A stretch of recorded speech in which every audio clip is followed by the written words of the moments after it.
How you do anything is how you do everything. Good morning. My name is Lawrence, and that previous quote is something that I've come to believe, and it's a lesson that perfectly describes the man that I want to talk about today, my grandfather. Now, if you're fortunate enough to have somebody in your life that you always go to for advice, someone that pushes you just to be a better person, and someone who has influence on you to do the right thing, well, my grandfather was that person for me. His actions spoke louder than words, and even now, years after he's passed, his lessons still guide me. But now, what does it mean to be a role model? I think a lot of us have that one person that we admire, the one that we shape our morals around, and even if we don't even realize it at first. Well, if you don't, maybe you'll be inspired to become that person for somebody else. Now, today, I'd like to celebrate the life of my grandfather. First, with the most important value of his, then with some personal accounts of mine, of just how being in his presence continues to inspire me to be a good person. Now, I was lucky. I didn't just hear stories about my grandfather, I got to grow up alongside him. He created the New Yorker Italian American household that I'm extremely humble to have been raised in.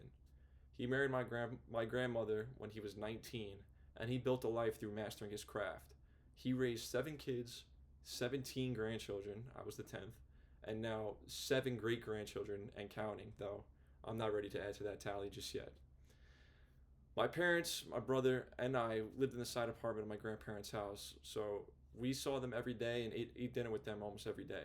And every Sunday, in typical Italian tradition, just near our entire family would come over, for, not only just for dinner, but early enough for what we call just grandpa's pancakes. Now, I don't know what he did differently, but to this day, I've still never had better.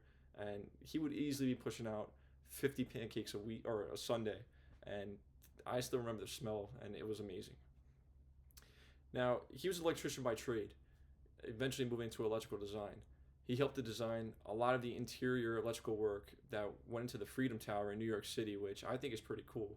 And I remember growing up and seeing the 9-seater dining room table completely covered by blueprints that he was working on, all by hand.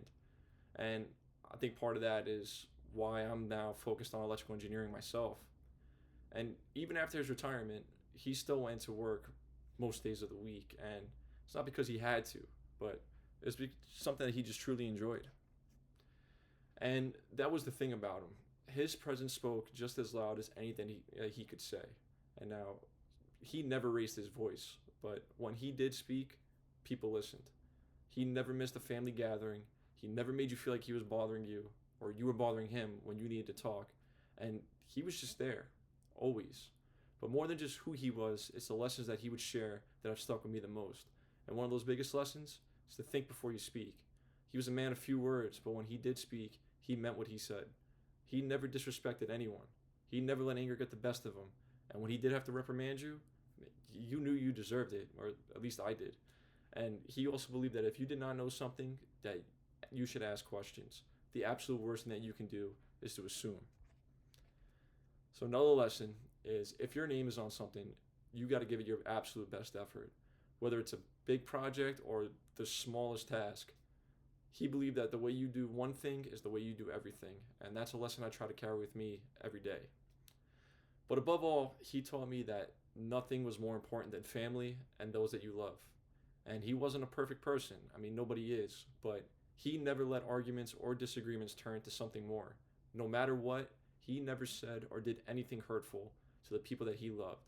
And I think that's rare. And it's something I want part of my life with how I treat my loved ones for forever. Now, it's been 5 years since he's passed away. But I still carry his lessons with me every single day.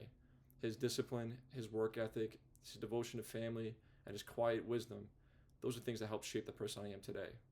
So if there's somebody in your life that came to mind while I was talking, you should reach out to them. Let them know how much they mean to you. And if nobody came to mind, remember that you have the power to be that kind of person that others will look up to. That's who I want to do for the people that look up to me. I want to make sure that they can see my grandfather in me. Well, I'll leave you with this. At the end of the day, what we leave behind is not just words. It's the impact of our actions. And that's something that never fades.